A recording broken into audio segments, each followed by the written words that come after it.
All right. We'll wait another minute or so to let the latecomers arrive, and then we'll get started.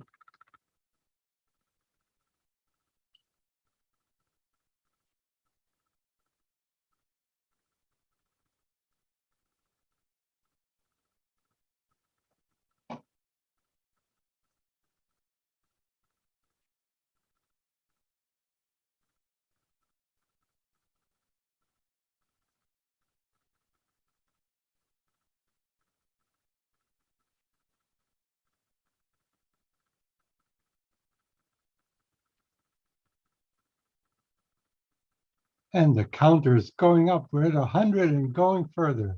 I feel like we're in Las Vegas. You get a jackpot if you get to a certain number. Can I get in on that? That's right.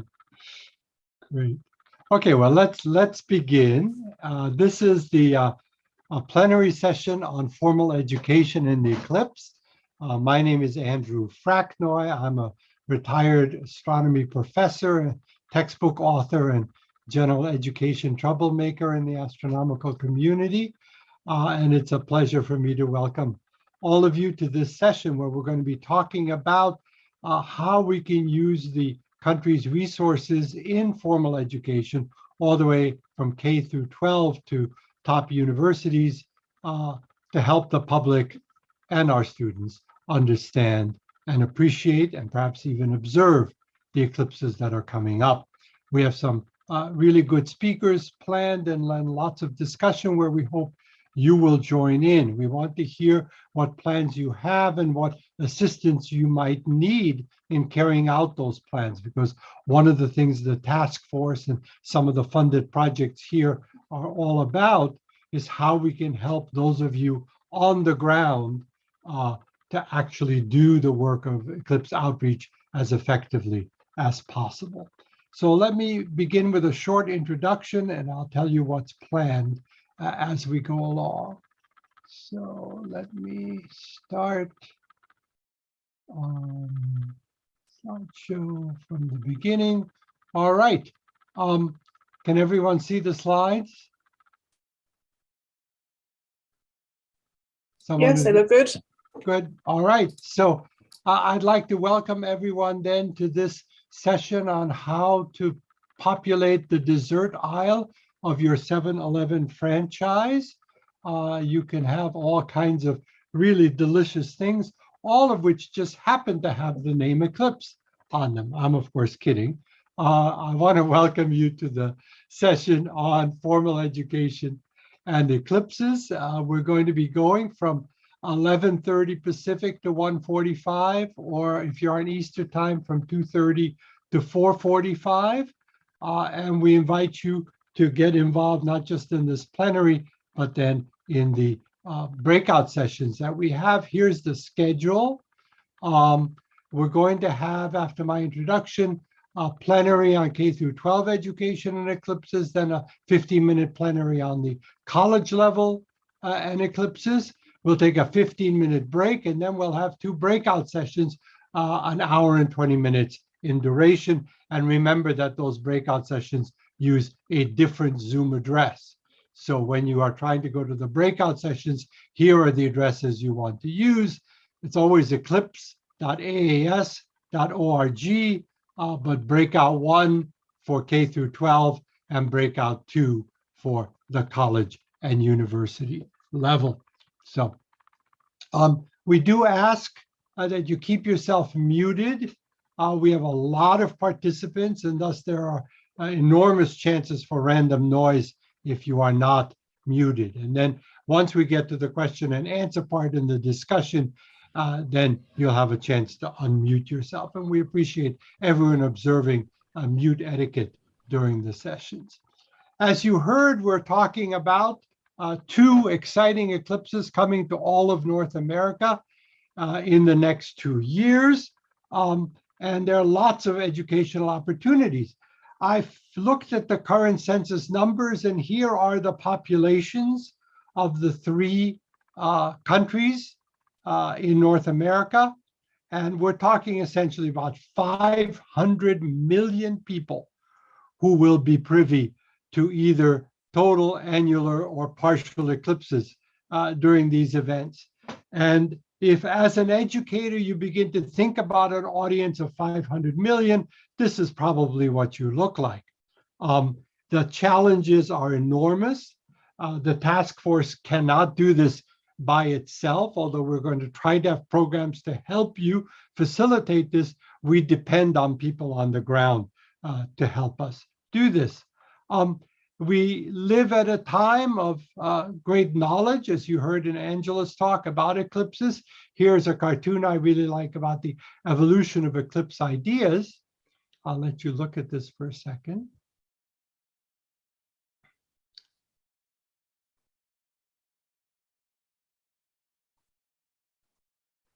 As I don't need to tell the educators among us, we live at strange times where people in the political realm are talking about alternative facts.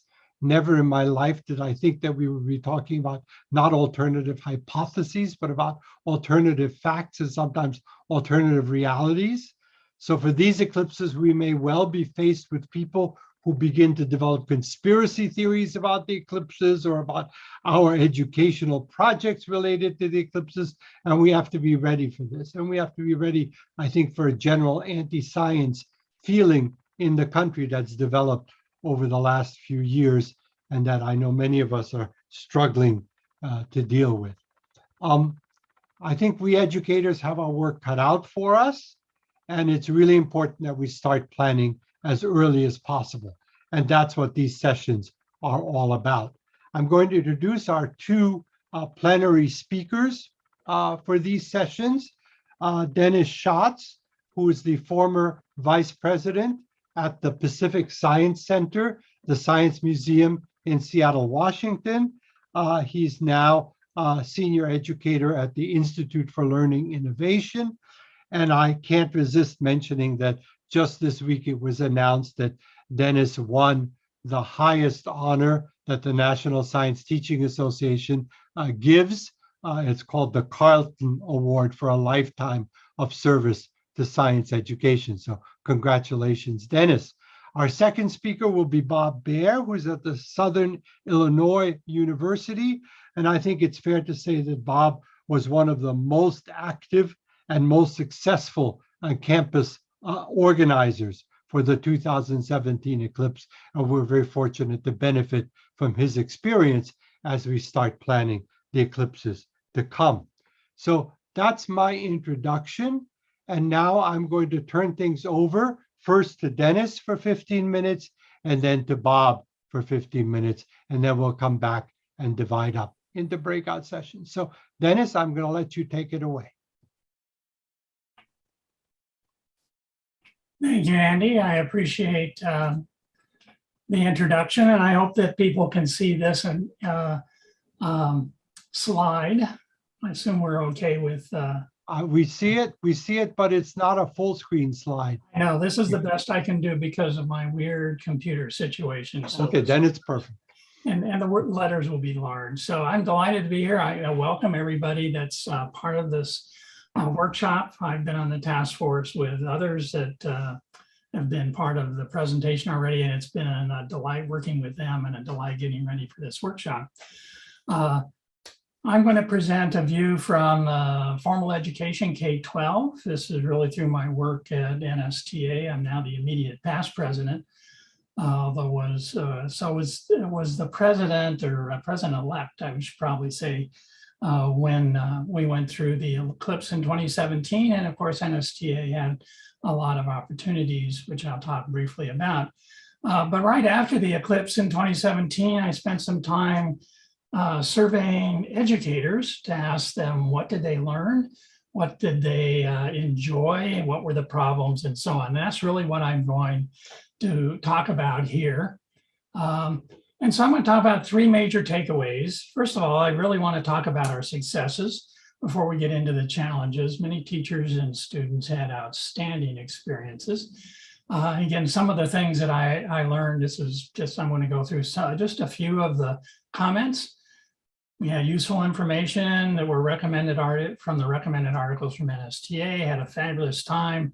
They went out and picnicked in blankets. They had a blast. So this was pretty typical for many people.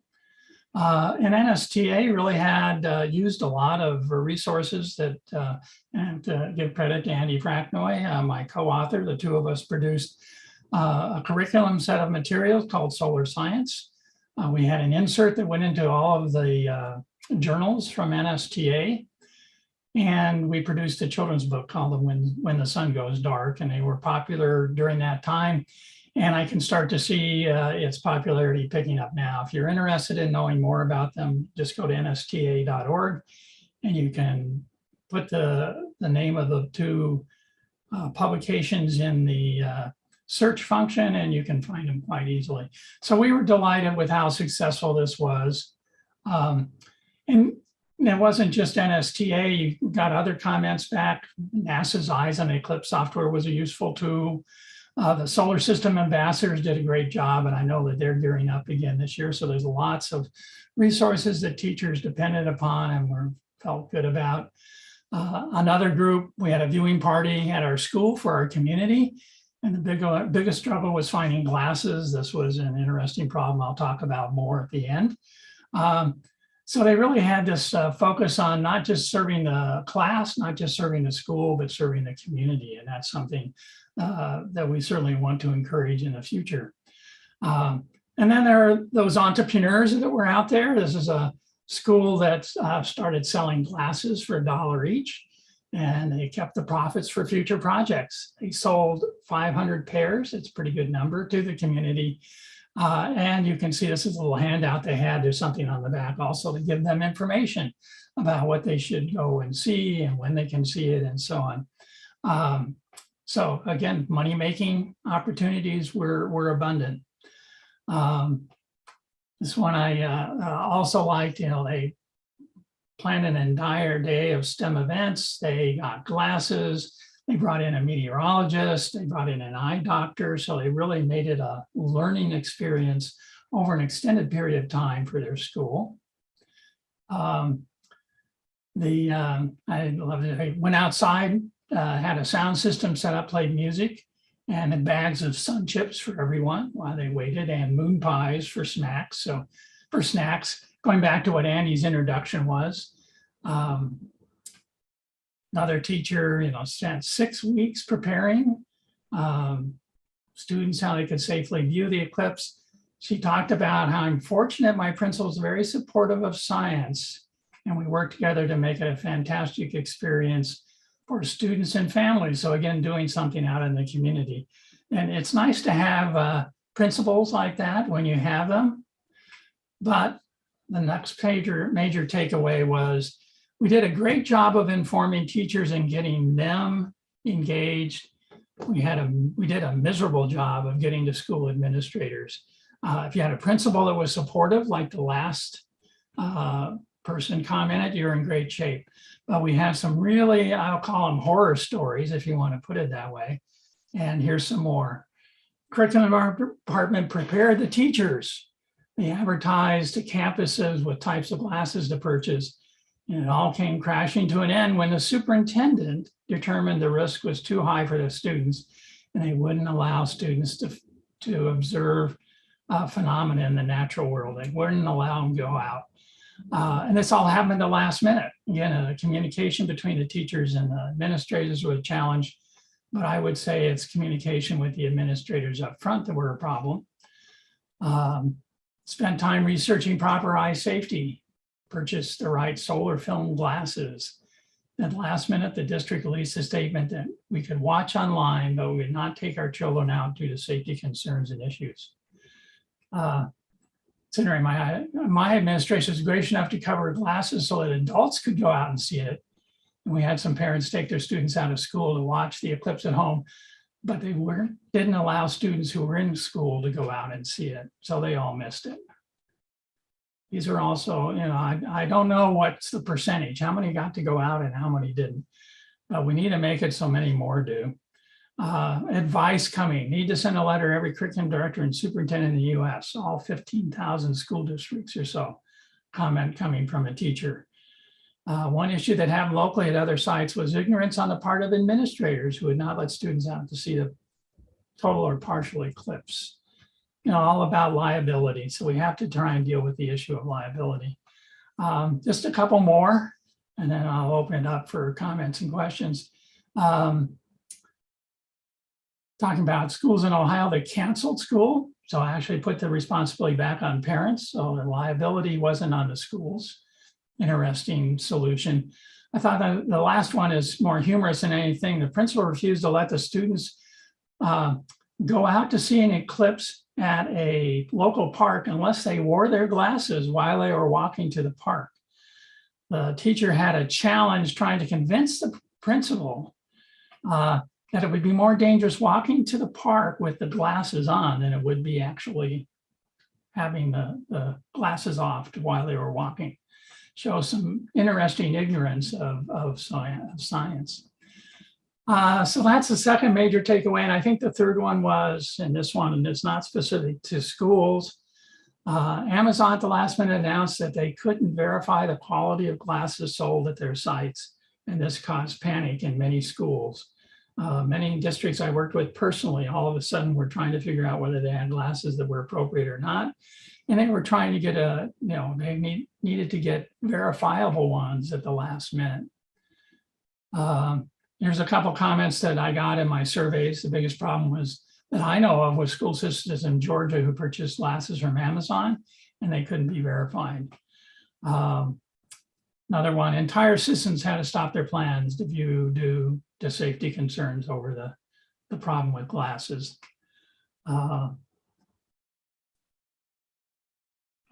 There was a comment about maybe the goggles, meaning the sun viewing glasses, could come with some kind of authenticity from NASA. A lot of people thought NASA was the controlling organization here. And again, we know that there's a problem with counterfeiting. Anybody can print something. So how do you know it's an authentic statement from NASA? Finding enough glasses was a challenge. So the three top recommendations that really came out of this survey of teachers: we need to continue to do the quality work with teachers. I still know teachers that didn't have the information, but we need to continue doing the best job we can. We need to start early and do a much better job of working with administrators, making presentations at National Associations for School Administrators, get into their journals. We need to start working on that. And NSTA and others through the formal education system, I know, are working on this. So this is something that we really are going to focus on this year. And then again, I'm not sure who should be doing this, but how do we get to Amazon early to set up some quality control from their end of glasses that they tend to sell? And we do have some upcoming Eclipse events coming up. So I want to make a pitch for them. Actually, the 14th, so next week, there's an NSTA chat. If you haven't done a Twitter chat before, you just have to go at 9 p.m. Eastern time to # NSTA chat and start having a Twitter conversation. I'll be there leading the Twitter chat. So I hope that you'll join me at 9 p.m. next week.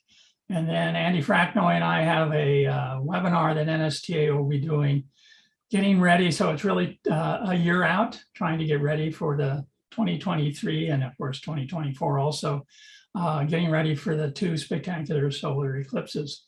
And we'll have more in the future. So I hope you'll come. Do look to NSTA to be a real, I thought the epicenter was used at Turner. I hope we will be an epicenter for educators around the solar eclipse.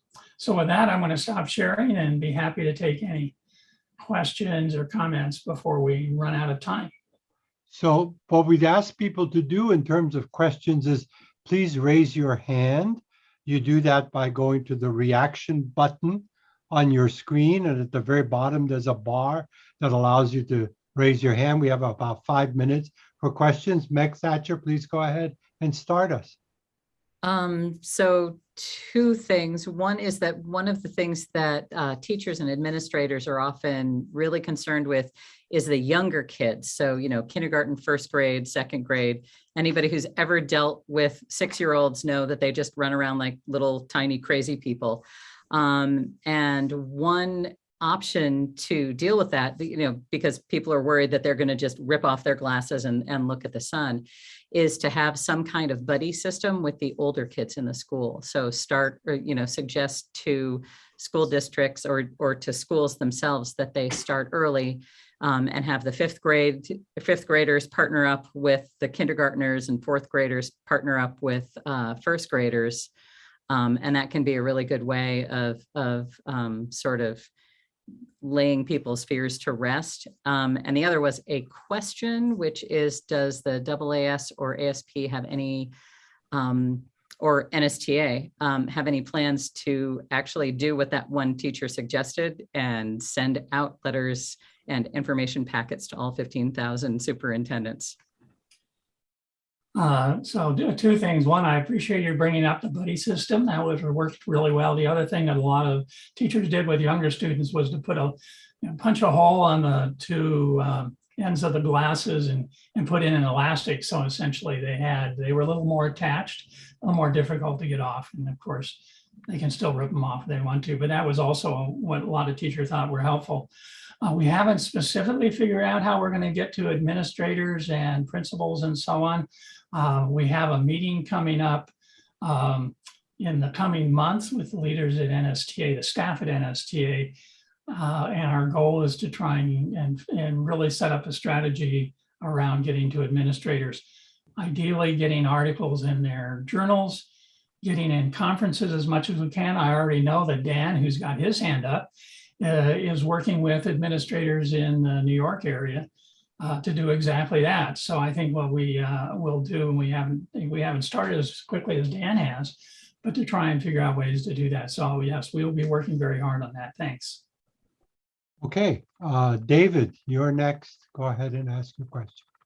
Yeah, here in Ohio, I think our task force is looking into the education part of it. And I'm kind of wondering if you have a preference. Should kids be in school that day or should they have the day off? Because we're worried about traffic in the area for one thing, but another thing would be the education side of it. Last year, I remember Nashville schools canceled the class. And of course, last time about half the schools were in session, half the schools were out of session because it was right at the beginning of school year. I would say this is kind of a local control. I think the district should consider it, but I think either way that shouldn't be a big defining thing. It should be decide and then make sure that they can see the eclipse in an effective way, either at school or at home.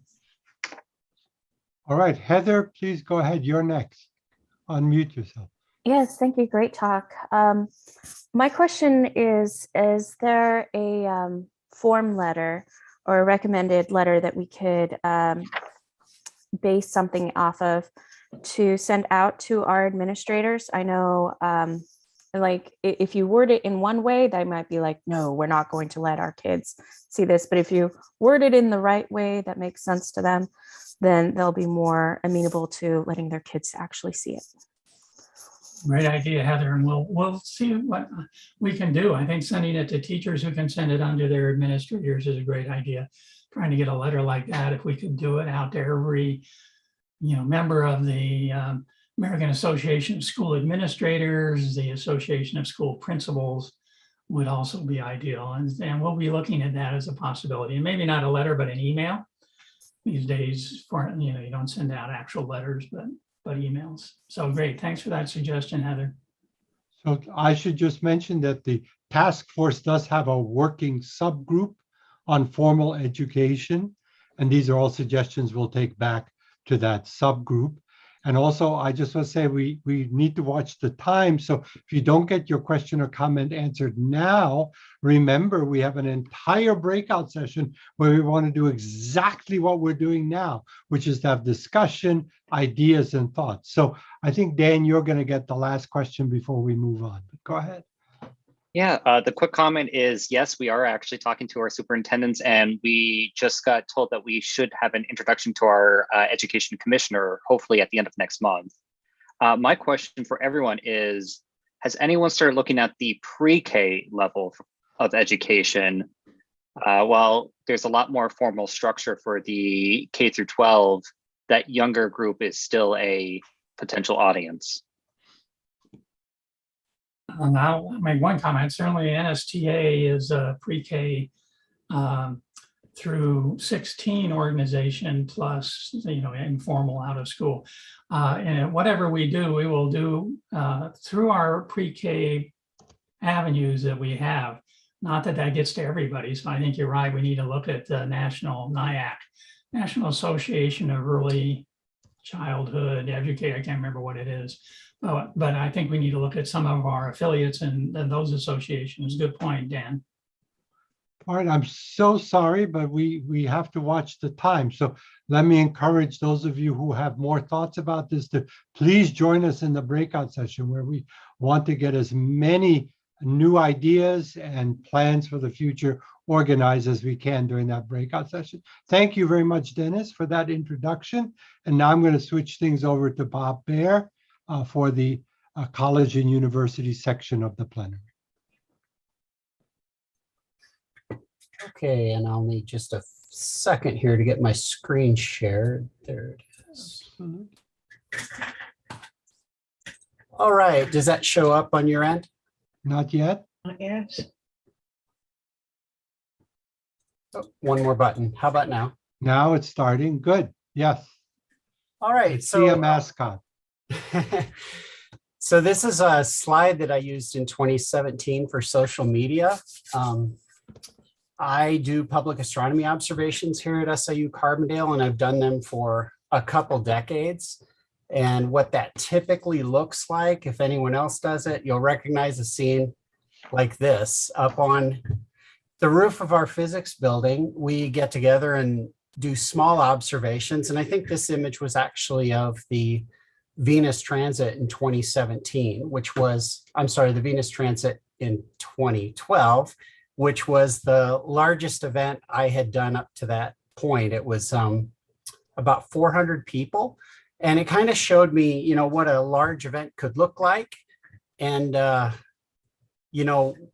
what it is that you have to do to be able to pull that off, the logistics and such. Now, I started planning for Eclipse 2017 and 2014, and I realized very quickly that I was actually in charge of my campus planning, which if you're here and you're from a university or a college and you're the only one here, you probably are the person in charge of your planning and you might not know it yet. So, sorry.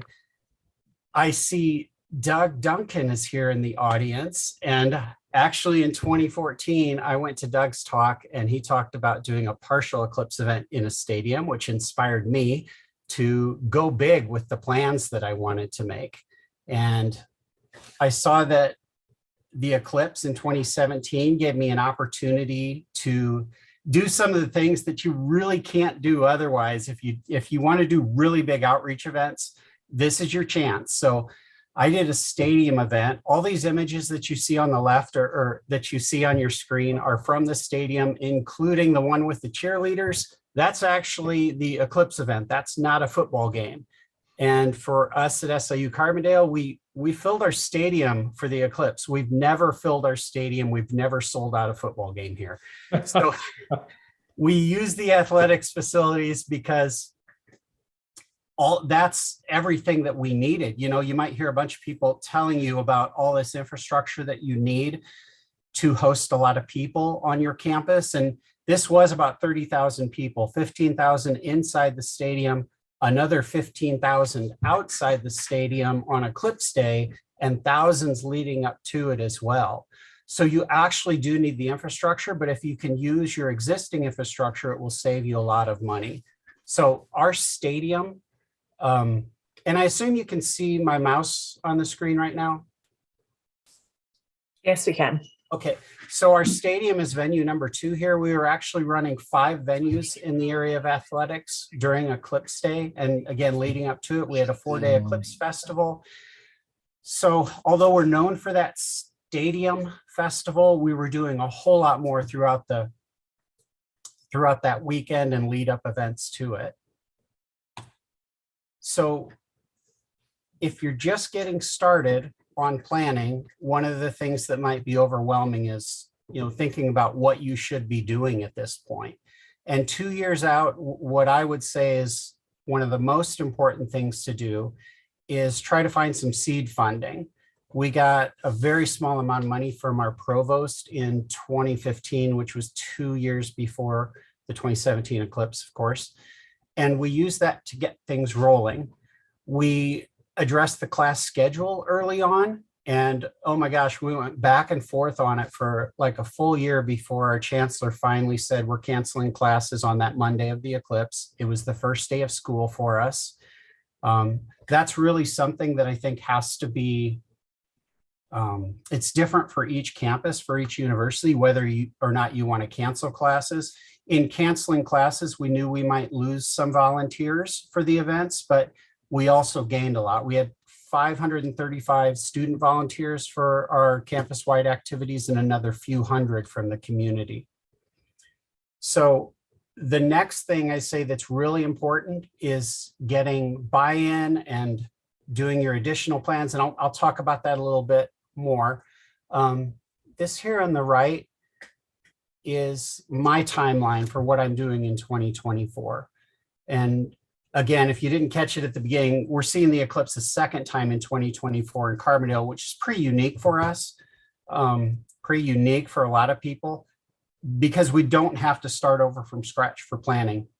The way that I look at the planning is I look at what is the big event. And for us, it's the April 8th, 2024 total solar eclipse, and work backwards from that and look at what we need to do leading up to that, the types of things we want to promote, working with schools in the region, all the way back to what's coming up next month is a total lunar eclipse. And this time around, the total lunar eclipse in May is my kickoff event to really get things going and get buy-in here. So this slide is what we did for the total lunar eclipse in 2015. This worked very well for me to get that buy-in that I needed early on. So you see, this is a flyer that we had for the main event. And then in parallel to the main public event, we ran a VIP event where we got our school administrators, community leaders involved. They came in and they were actually, if you can see it, they were up in the stadium club, which is this area, overlooking what was going on in the stadium. We had about 2,000 people come in for this event that night, come in for the main public event. And you can see here, one of the things I was concerned about was, what does the stadium look like during an astronomy event? What can we see? And one thing you'll notice here is the stadium lights are all off. And so that part is great. Convincing a stadium to turn off their lights is like an act of Congress, I think, because those lights are otherwise on all the time. This one little light you see here, that's a 40-watt light bulb at a popcorn vending station that's set up. So that gives you an idea of how dark it is in here. This is a long exposure photograph. The light that you see on the field here, that's coming from the Jumbotron that's playing the movies to entertain the crowd. And what I'll say about that is, remember, you're not just putting on an event for the geeks or the nerds in the family that want to come and see this. It's all the people that come along as well, the whole family. So you'll get people to stick around a lot longer if you have other things going on that they're interested in. So this was I believe this event was a 5-hour event. For the eclipse itself, we used this to practice with athletics, to iron out some of the details, to figure out what lights we could leave on and what ones had to be off. And during the eclipse, we turned off the Jumbotron, we turned off as many lights as possible, and then brought some of the lighting up afterwards. We dimmed the lights up in the stadium as well during totality, actually. So our planning on campus, again, what's worked for me, it might not be what works for you, but we formed an eclipse steering committee that's actually more of a working group. In 2015, we formed it, and we're following that model again in 2024. I am working with the events office at my university. So myself and Gina Albert are the co-chairs of the steering committee. And Gina's the director of university events. She reports directly to our chancellor. So when you get that kind of level of participation and buy-in from the start, it makes it a lot easier to do your planning in the long run. All these groups that you see listed here are subcommittees, and each one of those has a chair, and each one of those has a large group working under it. What I'll mention about a few of these again, athletics was critical for us to work with in order to be able to pull off what we wanted to pull off. Carbondale tourism. So the city, make sure you work with your city on your planning, because anytime a campus does something really big, you need the cooperation of the city, if for no other reason, to handle the traffic that's going to be coming in that day. In tourism, we got statewide tourism involved in what we were doing. The Department of Public Safety was surprisingly the largest subcommittee that we had, that at one time they were holding meetings with 152 people. And these are police officers, EMA, departments of transportation. And that what ended up happening for us, we did a lot of regional leadership, because most of the regions are going to look back to the university on what to do with this eclipse, because they don't really understand what the eclipse event is exactly. And they want to see that defined, and they want some leadership from their universities and colleges. But what ended up happening with our DPS is they led the effort for the state, and that spilled out over into the states around us, with cooperation going on between our state police and other state police, as well as coordination at the federal level, which a lot of people might think, well, what's that got to do with this? Well, when you're doing really big events with lots of people, and what we had in Carbondale was massive amounts of media, live media coverage, that's where you get into having to coordinate what you're doing at a federal level. So for us, the marketing that we used, I want to talk just a moment about this. This Eclipse poster was designed by Tyler Nordgren, who is at the conference today. If you need a poster, I would say talk to Tyler. And he also designed these glasses to go with the poster. We gave out those posters for free to a lot of people, namely our state representatives, who then put them up in their office a year, 2 years before the eclipse. And that started conversations about it and got people thinking about it. The graphic on the right, and if you can't read this and you really want a copy, I'll be happy to share that as a PDF later. Just drop me an email or a chat. But this is a very simple Eclipse info sheet that we gave out to gas stations, hotels, the people who answered the phones at the university. And it just has local circumstances of the eclipse. You know, rely on what the AAS is putting out for the national safety information, but you should make up something for your own university or college that talks about just local circumstances, as well as particular events that you're putting on. So finally, what I want you to think about is this, to me, was an opportunity to do community outreach. And what you see here, this is a Girl Scout group. There was a National Girl Scout Destination event ran that brought these girls to SIU, and we integrated them into the events going on in the stadium. We have some physics club members pictured behind them in these yellow shirts. They did a shadow bands observation out on the field during the total solar eclipse. So they felt part of it. It was a blast. They got to be out on the field, which was a special moment for them. And that is what we talk about when we say, you know, we're opening up pathways to STEM and increasing STEM education. That really inspires kids to go further. And finally, the other big opportunity that you have is for research during the total solar eclipse. So a project that I was co-I on in 2017 is the Citizen Kate experiment. And we have actually just released the final cut of the movie that you can see playing down here. That's an animation of about 70 sites that was across the United States for Eclipse 2017 that took images of totality. So on that site, we've released the movie, the data, and a tool to do the image processing, as well as an explanation of what you're seeing up here. So that's, also for universities, that's a great opportunity to pull a lot of people into the eclipse, get them involved. And that's all that I have.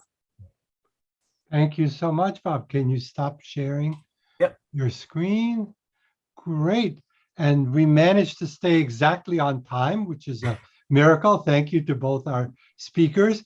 We're now about to go into a break, but I want to say that the chat seems to scroll by faster than the speed of human thought.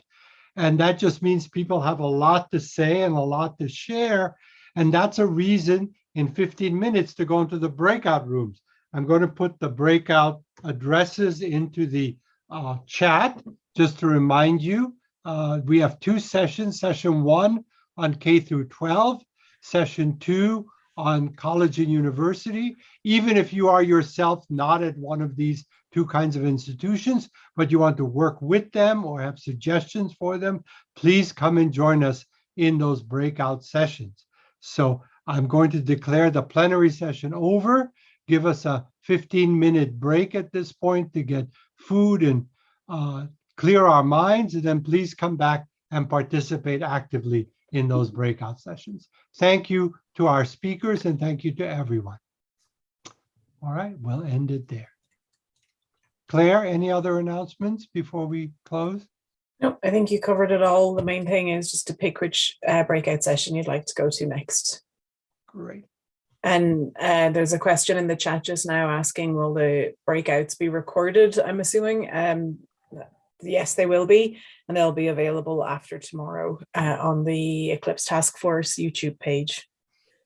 But they're much better in live and in person. So. Definitely, but if you want to be at both, this is a way to capture both. That's right. All right, thank you all. We'll see you in now 14 minutes.